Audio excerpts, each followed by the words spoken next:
What's up, everybody? We're talking about destiny swapping. This is your girl CY Candy. Subscribe to my channel before we get into it. As you can see in that picture, this is Selena Quintalala, or whatever the case is. This lady went through the destiny swapping. All right, this topic is dear to me. I was actually supposed to shoot it last week, but I got busy. But hey, we're here today. Destiny swapping is a very dangerous thing because it is like swapping of destiny is basically how it is. But I'm gonna play you some videos, a couple of videos, and then you're gonna see what I'm trying to say. It's very dangerous. Do not let people trick you out of what you're supposed to be doing. There are people who know who you are, who can foresee what is coming in your future before you do. Sometimes it takes us a while to really acknowledge how great we are, and we allow other people to dim our light, to make us think that we are something else, to try to put their own narrative and twist who we are so that we don't become who they know that we can become. I don't say this out of fear. I don't say this out of timidity. I don't say this out of expecting everyone to be an op. That's not the case. But you need to be able to discern what people are trying to do with your involvement in their lives. No one is obligated to have anyone in their life. So if someone is choosing to have you around, you really need to take a step back and think about, why does this person want me here? Does this align for the vision that I see for myself? Is this something that I agree with? Is this something that will be beneficial and nourishing to me, or will it just serve them? But people who only want to serve themselves are the most selfish people that you will ever encounter. And those are the people that you need to stay away from, because it does not matter what you do for them, how long you know them. If they decide that they can no longer extract what they need from you, they will discard you. You experience a lot of closed doors. Like, it don't matter what type of door it is. Like, you could be applying for a job and they tell you no, then you go apply for another job and they tell you no, and you don't understand what's happening because you have all the qualification. So yeah, you experience a lot of closed doors. Number two, you're always feeling confused. Like, it could even be the simplest things and you're confused about it. And that's because they don't want you, the person doing, the witchcraft on you, they do not want you to be on your right mind. They do not want you to know what you want in life, and they don't want you to go after what you want. And so they bring the spirit of confusion to keep you stagnant and to keep you always guessing and always wondering, basically. Number three, you experience a lot of forgetfulness. That one, the Holy Spirit told me to put this one specifically. And that's because y'all, forgetfulness is not of God. So if you're forgetting the simplest things and you don't do no drugs to make you forget, then that's a red flag. So yeah, they do not want you to remember anything. So they put the spirit of forgetfulness on you for you to always have brain fog. So you don't know, what you ate last, or what did you do last time, or what did you dream of last night, etc. Number four, you're always tired. It don't matter how much sleep you have, you always feel tired. And that's because they do not want you to go after the things you want in life. They do not want you to accomplish anything. And so the spirit of drowsiness, they will send that spirit to you so that you do not want to wake up and get your day started. You don't even want to brush your teeth. You don't even want to go in the shower. You don't even want to go get something to eat because you're so tired. And so if you find yourself always tired and always having to force yourself to get out of bed to do even the smallest thing, then that's a sign. Number five, addiction. If you deal with addiction, either it be, cigarettes or WEED or just anything, addiction to anything that destroys you, that destroys your body, destroys your mind, that's a sign. That's 100% a sign, because they want you to be addicted so you can destroy your own life. Number six, you experience a lot of delays. It could be like any type of delay. I'm talking about any type of delay. If you were supposed to accomplish something by this time and you didn't accomplish it, and it got delayed, that's a sign. I'm trying to find a good example for you guys. If God is telling you you're supposed to be married in May, and May already passed and you don't see anything, that's a sign that someone is doing something to fight against the things that are yours.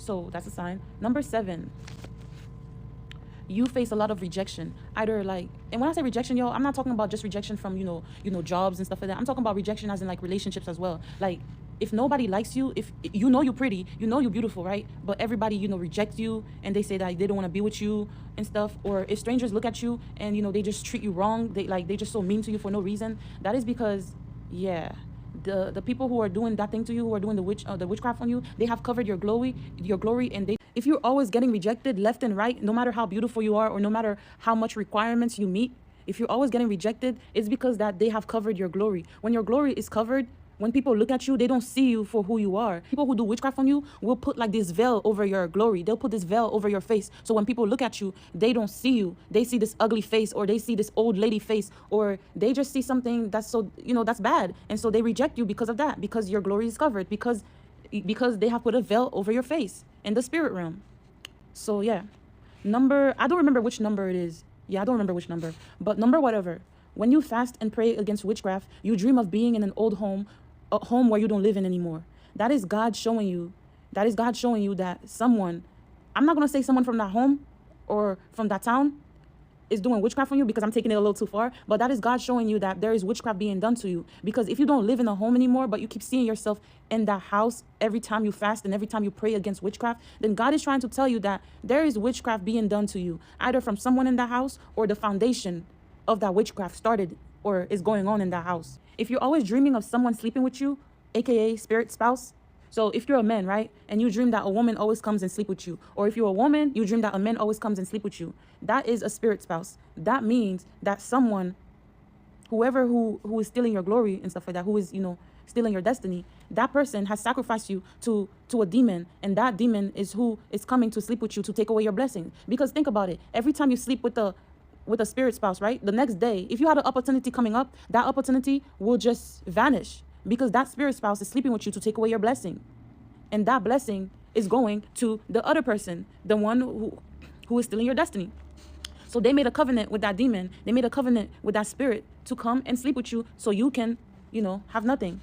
So that's why you need to rebuke every dream that you have when you see yourself sleeping with someone, because you are not sleeping with an actual person. You're sleeping with the enemy. You're sleeping with a demon. They just masquerade themselves as someone that you know or someone that you love so they can get in your pants. Also, if you're always dreaming of eating food, that's not food, y'all. Like, do not eat in your dreams. That's literally a demon feeding you food to form covenant with you as you're sleeping. So that's another sign, if you're always eating in your dreams or someone is always feeding you. Okay, another sign is if you have identity crisis. Like, you look at yourself and you see that you're supposed to be far in life, but for some reason, your life is not how you imagine it and how you know you should be. That is a sign, because your spirit man knows what God's sending out here to do. So if you're realizing that, what is going on in my life? This is not me. Because it's true, like, it's not you. Somebody else is living the life you're supposed to live. And another sign is if you're always having a lot of failures in life, no matter what you do or how hard you try, you always experience failures. That is another sign. In fact, that was the main sign for me. When I realized what was going on in my life, like whatever I put my hand to was not being fruitful, I went to God, and God showed me what's really going on in the spirit realm. He showed me that while I'm working hard to get what I need, and while I'm working hard to achieve things, someone else is over there reaping the benefits. And yeah, if most of these signs apply to you, you need to take it to God and ask God, yes or no. Am I tripping, or is someone actually using my destiny? And God will give you an answer. And also, if you're not baptized, y'all, get baptized, because that's what God made me do. As soon as I received the Holy Spirit, He rushed me to get baptized so that I can form a covenant with Him, so that all the arrows thrown at me will not prosper. Because before Jesus, I was vulnerable to witchcraft attacks and to all these things on the list. But now that I have Jesus, y'all, God shows me everything, and I fight in the spirit because I have the Holy Spirit within me. So yeah, thank you for watching. They're literally like an Agent Smith. They're trying to keep you trapped in this matrix and make you feel like nobody likes you, or like you're just not that significant, or nobody would ever really want to be your friend like that. So they have to keep you away from other people, and they will try. They will be very possessive of you sometimes because they don't want you venturing out. It's almost like a hostage situation. Like, remember Rapunzel in the movie, how like the witch kept her up in the tower? And that's because the witch was feeding off of Rapunzel's hair. She was feeding off of her light, her energy, and she was keeping it for herself because she never wanted Rapunzel to leave, because then Rapunzel would actually figure out, number one, that she was kidnapped, but also who she actually is. This is exactly how these people act. They don't want you to figure out who you actually are, and they feed off of your light while also simultaneously dimming it. As you dim yourself to be around this person, as they continue to discourage you and you lower your energy because they make you feel so bad about yourself, that energy has to go somewhere. So they feed off of you in this like parasitic relationship where they tell you you're not good enough, where they make you feel insignificant, where they downplay everything you do, and you go, you start to wilt, and then they suck up all of your light and all of your potential for themselves. It's actually quite scary. So, ladies and gentlemen, that is destiny swapping in a nutshell. But I'd like to reiterate that destiny swapping is both physical and spiritual. So, it is not only just spiritual, it can be physical. But I have put those videos so that you can know the signs that is spiritually, because life is spiritual anyway. But anyway, like, follow for more, and tell me if you need more of this.